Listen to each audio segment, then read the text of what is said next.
Let's go a little bit deeper. I'm so excited we have a special guest with us today who's going to come join us. And he has just finished a cross-country tour of helping people learn how to better listen by being a good listener and training himself. So without further ado, Orly. Love it. This is the table. Ooh, the famous table. That's a all the way fancy across the country to get here. Oh my gosh. Looks great. Come join us. Come Yes. take a seat. Wow, Orly, welcome to POVz. Clearly we have so much in common. I know this is our first time meeting. Our good friend Devin connected us. I'm such a fan of your work. I'm so excited to have you here, especially as we're talking about America today. And I want to throw you right into our conversation. We've shared so many perspectives today about whether we think America is great. So I'm putting you on the hot seat. What are your thoughts? Is America great? I'm going to have to go with yes, overall, because we can be here and do this. There are a lot of problems to talk about, of course. I think we're coming from a place of that we can talk about it is better than many places. Not better than all of them. Generally, I think pretty good. We know you've been around the country setting up your table and listening to Americans in so many states. How has that informed your opinion on this question? And tell us a little bit about Orly's listening table. I have set up my table over 100 times. I started in California. Most of them are in California because I live there. And then I got this chance to drive across the country with it and listen to, the question that I wanted to answer is is listening the same everywhere? Does a good listener in one type of culture look like a good listener in California versus Texas versus New York versus India or Indonesia? And I teach people how to be better listeners. And sometimes the reason I bring up India is I said, I train people how to do this listening table. It's fairly easy, but also requires some thought. And someone said, in India, where I live, no one would do this. Saying I'm here to listen isn't something anyone would ever say. And so it's fascinating to hear about, in America, people in Texas, in Florida, North Carolina, everyone who talks to me is like, this is great. I think that good listening does look the same. And if you're being heard, it really feels good. What to you makes a good listener? I think a good listener is somebody who is able to recognize the way they want a conversation to go isn't the way it has to go. When I sit at my table, sometimes I bring a guest with me and I say they're the silent observer, the silent listener. And they practice silence and I kind of explain it, but sometimes they don't. And they want to say something, they say it. I get frustrated for a minute because I'm like, you're breaking my guidelines, but nothing bad's ever happened from that. A good listener, I think, is able to make a conscious choice of if they're going to say something or not. And being able to hear it in their head and then say it on purpose rather than just, I have something to say, so I just say it right away. There's a combination of humility to realize you are not, if someone's talking to you, they're the most important person in the moment, but also curiosity, being able to be interested in what they have to say, but not because you want to change their mind immediately, but because you want to understand. That's the equation to me for any good conversation. Some balance between humility and curiosity and being able to listen sometimes more than you speak. My question for you, Orly, is, in your opinion, what's the most off-the-wall or hottest or unexpected take you've ever heard from someone sitting at your table? This is a question that I can answer for an hour. I've heard so many things. I just set up in Central Park 2 days ago, and a couple came up, and the guy said he works at a restaurant, but on the side he sells some kind of narcotic. I don't know which one it is. And his girlfriend ended up getting a felony for something she was doing, and they don't know how to tell their family or their friends, and they don't want to. But he says it feels like he's wearing a mask, and that's really uncomfortable. And to be able to not go, oh, well, selling drugs is wrong and everything is wrong about that. To be able to say, wow, that sounds really hard to feel like you're wearing a mask, comes from being able to hear people talk about things that you would want to give advice or judge them for and say, well, that's actually wrong. If you go straight to what your opinion is, then you won't get to see them more as a person. I think one of the life-changing ones for me was when a kid came up who was 7 or 8 years old, maybe younger, with this beautiful long brown hair.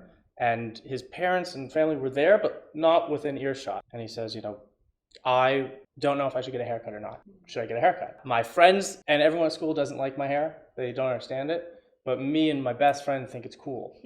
And that person was me. I had hair down to here. People thought I was a girl from behind.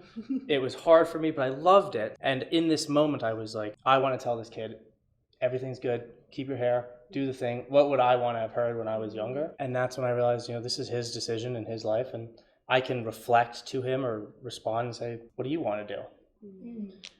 And I also said, do you have to decide it like anytime in the future? Because I did want to illuminate that like either choice is a good choice, cutting it, keeping it. But that one I think really stays with me, is realizing like I want to tell this person something, but I'm not going to. Beyond just like the broad label of listener, what do you consider yourself? Because this reminds me like a little bit of like a confessional in a church. It almost reminds me like a little bit of therapy. Like, what is your role here? My role is a listener in training. I see it like I get so much out of it. It's for me, really. And the people I train, it's for them to learn how to, like, you be a better listener. Everybody has a table in their house. This is for you to learn how to sit at your own family's table, talk to your family, your parents, your siblings, your grandparents, so that you can hear them say things you might not necessarily agree with. Strangers much easier. I see myself as a listener in training, someone who thinks it's valuable. When will the training be complete? I think if I think it's complete, it has to start again. Yeah. And a lot of what we've talked about today is about politics and our differences of opinion when it comes to America. What have you learned sitting at your own table about how we can all better navigate these challenging divides in our country and these challenging conversations? Listen to each other.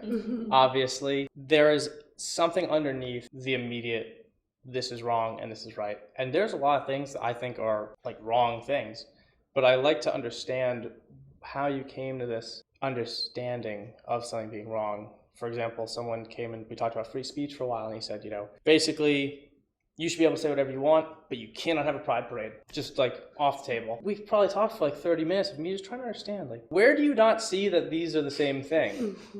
I think people are so quick to say, this is your opinion, so whatever else you have to say, I don't want to hear it. The time someone said they're having a hard time writing a book. The book is called Obama is the Antichrist. And I was sitting there like, I have a lot to say about that. It is hard to write a book, and it takes a lot of time. And whatever the book is about, we can connect on something, because writing is hard. And so that's what we connected on, and didn't ask him any questions about the book, but I hope I get to read it one day to understand more about his information. We're looking at the most tolerant man in America. Well, I do think that sometimes the greatest gift you can give someone is listening. I'm such a believer that if you can listen to someone with that same intensity or passion that you yourself feel for being heard, that person is then much more likely to give that back to you, but also tenfold to others. Yes. Orly, thank you for the work that you do and for being here. I'm so happy to be here. We created our own listening couch today, so thank you so much.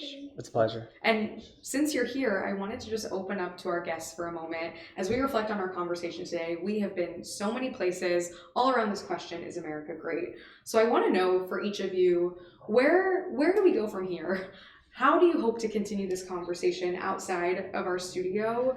And is there anything you're walking away with today that you didn't expect, or something that you did better understand about someone else's point of view? Going forward, I think that something that's really important to keep in mind is talking about specific policy solutions to the many issues that we're addressing.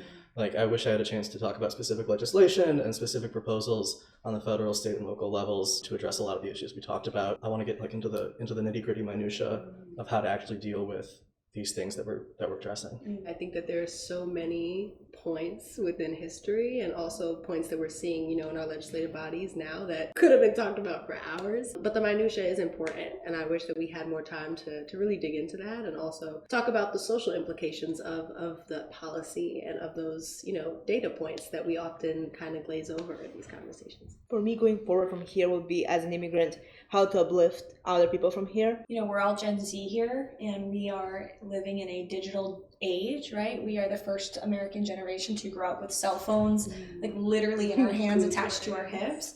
And so we're all here because we found you in one way or another through the social media, digital world, in that space. And so I think continuing to use that we all have courage, right? We're all sitting on this couch doing this show today, inspiring others. Courage is contagious. I have a lot of friends who are willfully ignorant, and they're very blissful in their lives. They have no idea what's going on in the world. They like it that way, but we need to encourage others to seek knowledge, don't be willfully ignorant, and use your voice. God bless each and every one of us with one, and we're all here using it. So, such a pleasure. I think that this is such an important type of conversation to have, because the hardest times to listen to each other is when you have different opinions on things and you want to change somebody's mind. I would say that there's a certain way to handle boundaries that will make it easier to have conversations, to say something like, I only have 15 minutes to talk right now, but I'd love to hear your opinion on this.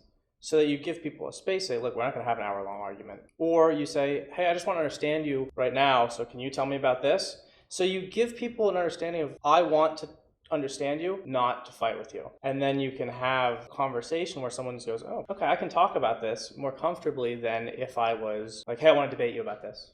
And if you do want to debate them, say, hey, I want to debate your opinion on that. When are you free? So you make it possible. I think leveling those expectations is huge. Each of you shared something that I'm taking away today, and I was actually pleasantly surprised to realize that all of us to some degree have some shared notion that we have got a long way to go when it comes to building the country that we all want to be a part of.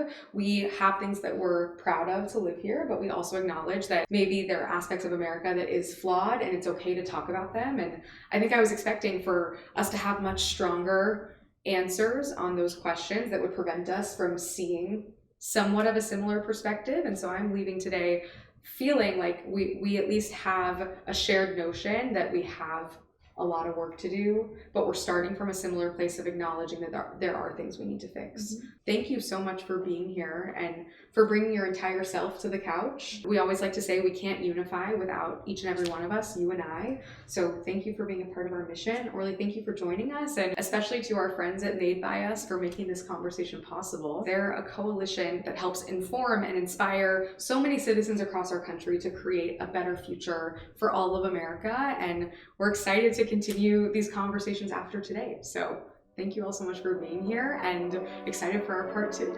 Yeah. Awesome. Thank you for having us. Thank you guys. Hey, it's Abby Benton from the Conversationalist community. Thanks so much for watching our POVz episode on America. The best part about TC is that we want to hear everyone's points of view, including yours. Just text the word USA to 1-877-222-1119 to get access to all things TC, and we hope to feature you on a future episode. See you next time!